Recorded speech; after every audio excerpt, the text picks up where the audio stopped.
Hello guys, welcome to Maths Excel. Well, question ఏంటి చూడండి. A man spends 2/5 part of his salary on house rent and 3/10 on his food and 1/8 on convenience.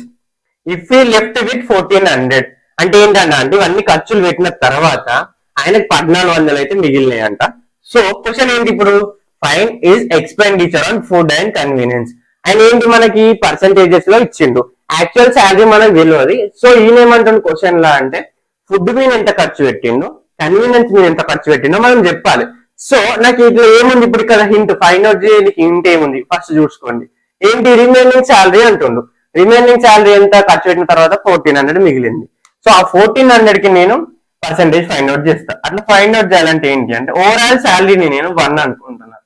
1 minus ఏంటి ఆయన ఖర్చు పెట్టింది 2/5 plus 3/10 plus 1/8. ఇక్కడ 40 common తీస్తే మనకి 1 minus by 40 అంటే 2/8 16 ప్లస్ 3/4 12 ప్లస్ 5 అంటే ఎంత సార్ 1 మైనస్ 33/40 చేస్తే 7/40 వస్తుంది.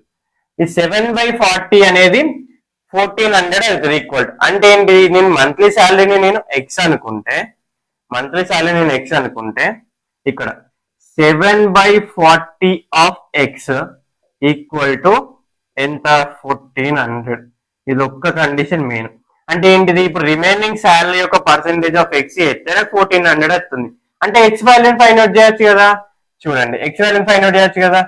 ఎక్స్ ఈక్వల్ టు 1400 ఇంటూ 40/7 చేస్తే ఎక్స్ ఈక్వల్ టు 8000. ఇప్పుడు మనకి ఏంటిది శాలరీ వచ్చింది, ఎక్స్ ఈక్వల్ ఏంటిది 8000 శాలరీ వచ్చింది. సో ఇప్పుడు expenditure on food find out చేయాలి. ఎక్స్పెండిచర్ ఆఫ్ ఫుడ్ పర్సెంటేజ్ ఎంత 3/10. అంటే ఏంటిది 3/10 ఆఫ్ 8000 ఎంత sir 2400. Next expenditure of convenience ఎంత 1/8.